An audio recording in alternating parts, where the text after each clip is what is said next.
अनाथ चुड़ैल को मिला परिवार। हे भगवान, तूने मेरे साथ यह अन्याय क्यों किया? बचपन में मेरे माँ बाप छीनकर तूने मुझे अनाथ कर दिया। जैसे तैसे भीख मांगकर बड़ी हुई और जब बीमार हुई तो कोई इंसान मेरे पास तक नहीं आता था। उस बीमारी के दर्द से छुटकारा पाने के लिए मैंने नदी में छलांग लगा दी और तूने मुझे अपने पास बुलाने की बजाय चुड़ैल बना दिया। क्या कसूर था? आप क्या चाहते हैं? बच्चे को संभालने का काम? क्या भगवान आप यही चाहते हैं? अब राजू की ये हालत मुझसे देखी नहीं जाती। एकदम से चुप चुप रहने लगा है, ना ही टीवी देखता है और ना खेलता है। क्यों ना इसकी देखभाल के लिए एक बेबी सिटर को रख लें? हाँ, यही सही रहेगा।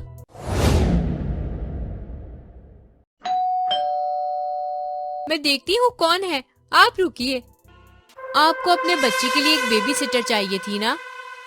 हाँ, लेकिन आपने पहले कहीं काम किया है? नहीं, लेकिन मैं आपके बच्चे को बिल्कुल अपने बच्चे की तरह संभाल लूंगी। ठीक है, फिर आप कल से आ जाना।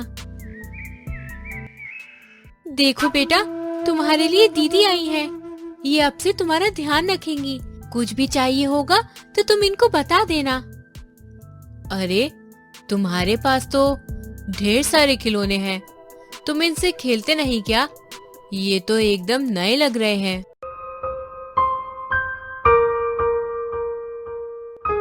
मुझे भी दिखाओ। तुम क्या देखते रहते हो बाहर? तो ये बात है, इसको बस अपनी माँ का प्यार चाहिए था और माँ को पैसा। तुम उस बच्चे की तरह अपनी माँ के साथ खेलना चाहते हो? देखो, मैं तुम्हारी माँ तो नहीं हूँ, लेकिन तुम मुझे अपनी बड़ी बहन या फिर माँ जैसा समझ सकते हो, ठीक है?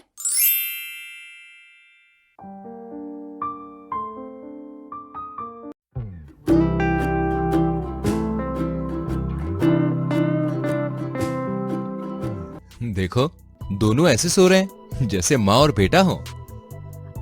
अब तुम उसे अपनी बीवी का दर्जा तो देने की नहीं सोच रहे? राजू तो पहले ही उसे अपनी माँ बना बैठा है। पता नहीं क्या जादू कर दिया है इसने मेरे बेटे पर। तुम फालतू की चिंता मत करो, हमारा बेटा खुश है ना, ये क्या कम है? हमने इसीलिए तो इसे काम पर रखा था, याद है? हाँ हाँ, याद है।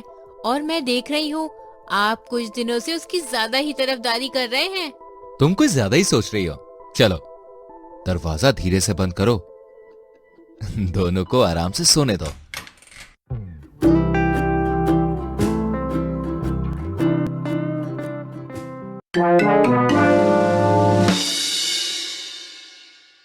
तुमने मेरे बेटे का बहुत अच्छे से ध्यान रखा। तुमने हमारे मकान को घर बना दिया। मेरा बेटा भी तुम्हें अपनी माँ के रूप में स्वीकार कर चुका है। क्या तुम मुझसे शादी करना चाहोगी? क्या? नहीं नहीं, मैम क्या सोचेंगी? अरे, तुम उसकी चिंता मत करो। वो अपने काम में इतनी ज्यादा बिजी रहती है कि उसे इस बात से कोई फर्क ही नहीं पड़ेगा कि मैंने उसे छोड़ दिया है। कुछ फर्क नहीं पड़ेगा। मेरा बेटा मुझसे छीन लिया, मेरा पति मुझसे छीनने जा रहा है और मुझे फर्क नहीं पड़ेगा। मैं अगर काम में बिजी हूँ तो अपने बच्चे के लिए, बेहतर भविष्य के लिए, ताकि उसे बड़े होकर किसी चीज की कमी महसूस ना हो।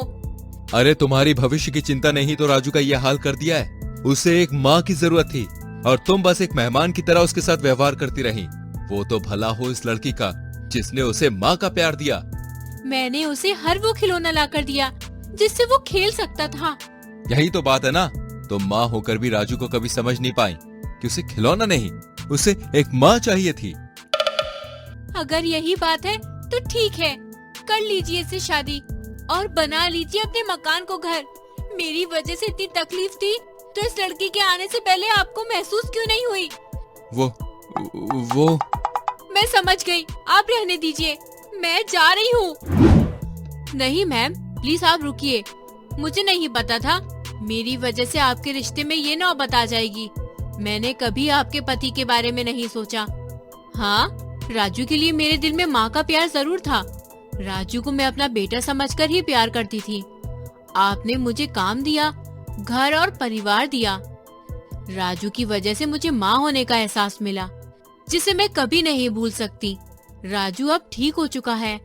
आप दोनों उसके माँ बाप हैं। मैं यहाँ से चली जाती हूँ। मुझे माफ कर दो, मैं बहक गया था। ये क्या भगवान, आज फिर आपने मुझे वहीं लाकर खड़ा कर दिया। फिर से मुझे परिवार से अलग कर दिया। मेरा क्या कसूर है भगवान? मुझे किस बात की सजा दे रहे हो? मुझे कब पुनर्जन्म मिलेगा? पुत्री, ये तुम्हारी परीक्षा की घड़ी थी। आज तुमने उन दोनों का रिश्ता टूटने से बचा लिया, इसलिए आज मैं तुमसे बेहद खुश हूँ। मांगो, तुम्हें क्या चाहिए? मुझे उसी घर में बेटी बनाकर भेज दीजिए भगवान। तथास्तु। 1 साल बाद बधाई हो, आपके घर बेटी हुई है। क्यों? ये कहानी अच्छी लगी हो तो इस वीडियो को लाइक करें और चैनल को सब्सक्राइब करें और हाँ, बेल आइकन प्रेस करना ना भूलें। मिलते हैं आपसे अगली वीडियो में। तब तक के लिए बाय बाय।